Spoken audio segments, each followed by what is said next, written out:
Kembali lagi kita pada channel Belajar Bersama Kakak. Perkenalkan, aku adalah Manika. Kali ini kita akan membahas tentang topik intoleransi bersama kalian. Pernahkah kalian merasa dibedakan atau dijauhi karena warna kulit, postur tubuh, ras, suku, dan agama? Meski kalian tidak pernah mengalami, apakah kalian pernah melihat ada teman kalian yang diperlakukan demikian? Atau jangan-jangan ada di antara kalian yang pernah melakukan itu semua kepada orang lain? Tahukah kalian kalau ternyata tindakan-tindakan itu termasuk wujud intoleransi? Sebenarnya, ada banyak tindakan yang termasuk ke dalam intoleransi atau kadang kita sebut juga dengan diskriminasi. Hanya saja, seperti perundungan, kita tidak menyadari bahwa tindakan tersebut tidak baik untuk dilakukan meski kita hanya berniat untuk bercanda.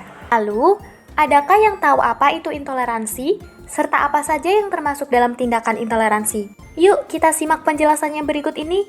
Intoleransi adalah setiap perbuatan kekerasan dalam bentuk perbedaan, pengecualian, pembatasan, atau pemilihan berdasarkan suku atau etnis, agama, kepercayaan, ras, warna kulit, usia, status sosial ekonomi, kebangsaan, jenis kelamin, dan atau kemampuan intelektual, mental, sensorik, serta fisik.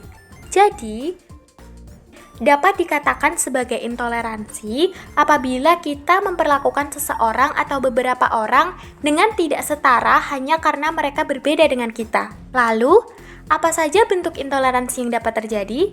Yang pertama adalah jika kita dilarang untuk menggunakan seragam sesuai ketentuan, mengikuti mata pelajaran agama atau kepercayaan sesuai dengan agama atau kepercayaan yang dianut atau diakui oleh pemerintah, mengamalkan ajaran agama atau kepercayaan sesuai keyakinan, memiliki pendapat yang berbeda dalam sebuah diskusi, berteman dengan yang berbeda suku, agama, atau ras.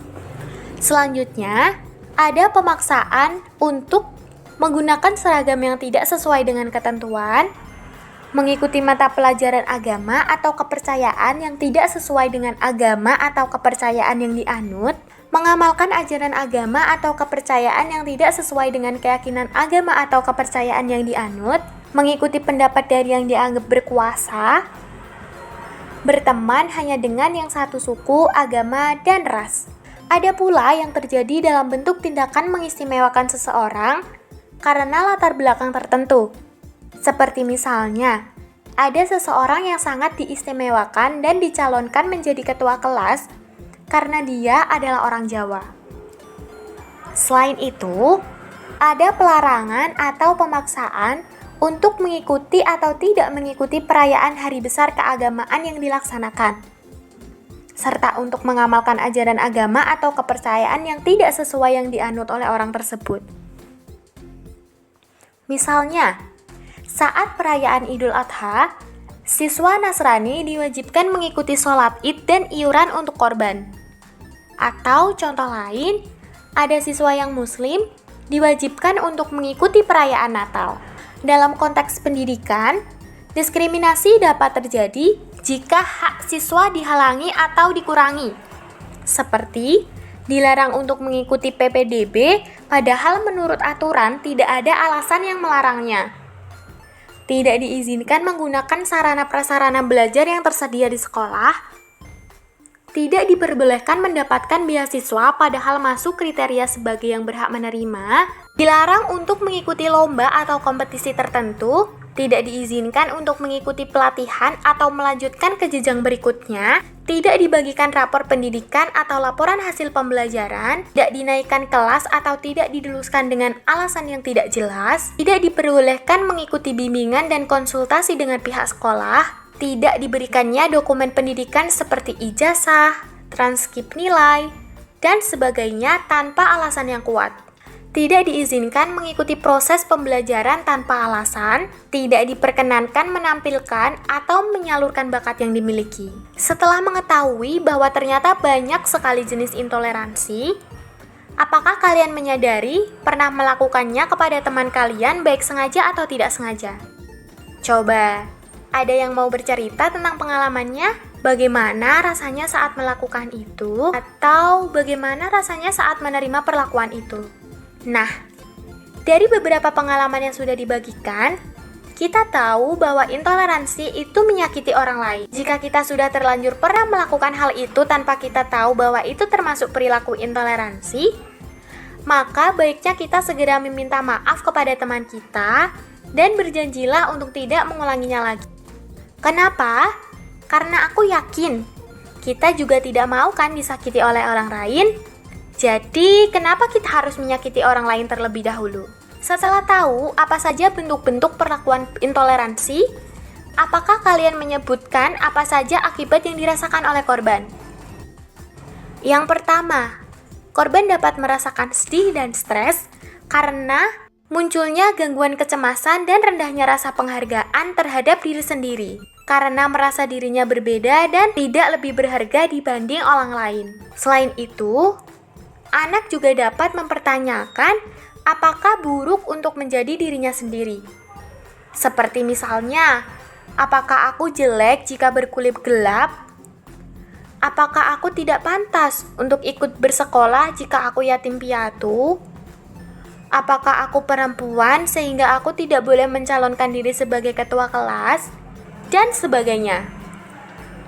Kemudian, anak yang mengalami intoleransi juga dapat mengalami trauma, apalagi bentuk intoleransinya sudah mengarah pada perundungan. Lalu, bagaimana jika kita yang menjadi korban atau saksi? Apa yang harus kita lakukan untuk menghentikan perilaku tersebut? Ketika kita menjadi korban intoleransi, kita perlu menyadari bahwa selain kita memiliki kekurangan, kita juga memiliki kelebihan. Oleh karena itu, kita harus lebih menghargai diri sendiri atas semua kelebihan dan kekurangan kita. Sampaikan pada diri sendiri bahwa aku bisa, aku mampu, dan aku berharga. Ini bisa membantu kita untuk meningkatkan rasa percaya diri. Jika kalian sudah memiliki rasa percaya diri dan penghargaan terhadap diri sendiri, coba kalian sampaikan kepada pihak yang melakukan tindakan intoleransi bahwa kalian tidak nyaman dengan perlakuan mereka. Selain itu, coba minta bantuan kepada orang dewasa yang kalian percayai. Ceritakan pengalaman kalian dan apa yang membuat kalian terganggu. Tanyakan apa yang bisa kalian lakukan untuk mengatasi permasalahan ini dengan lebih baik. Obrolkan juga dengan teman dekat yang bisa dipercaya. Sesama teman yang saling menguatkan dan mendukung akan menjadi sangat berharga untuk menghadapi tindakan intoleransi. Jika tindakan intoleransi yang kalian alami sudah di luar batas kemampuan kalian untuk menghadapi, laporkan dan berikan bukti agar pihak sekolah bisa membantu untuk menyelesaikan permasalahan tersebut. Kalian juga bisa menceritakan kepada orang tua agar orang tua bisa bekerja sama dengan pihak sekolah untuk menghentikan aksi intoleransi ini.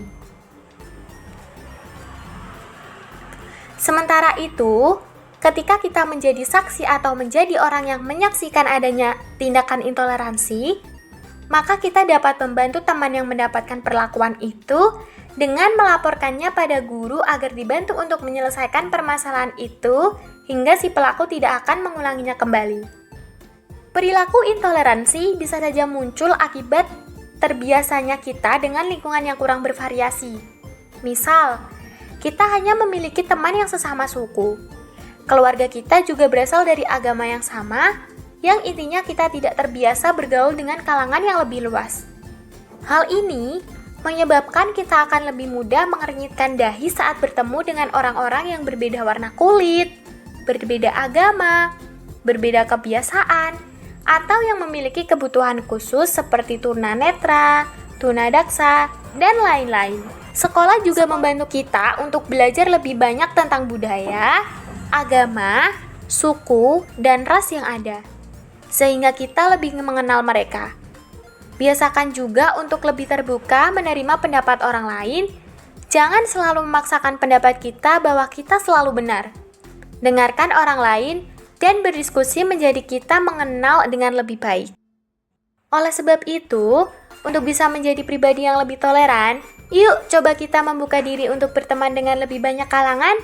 Dengan begitu, kita akan lebih bisa menerima dan menghargai perbedaan. Apalagi kita hidup di Indonesia yang memiliki ribuan suku, ratusan bahasa daerah, dan banyak agama. Toleransi menjadi modal utama kita agar Indonesia terus bisa bersatu di tengah perbedaan. Nah, demikianlah teman-teman. Intoleransi dapat dicegah dengan melalui dari diri kita sendiri, yakni dengan membuka mata, telinga, dan hati kita untuk bisa mengetahui bahwa kita hidup di tengah keberagaman yang membuat kehidupan kita semakin berwarna. Kita juga dilahirkan sebagai manusia yang memiliki kelebihan dan kekurangan. Jadi, bukan hak kita untuk bisa menghakimi orang lain atas kekurangan yang mereka miliki.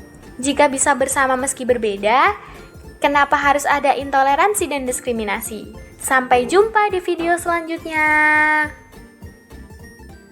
Terima kasih sudah menonton video ini. Semoga bermanfaat dan sampai jumpa pada video lainnya.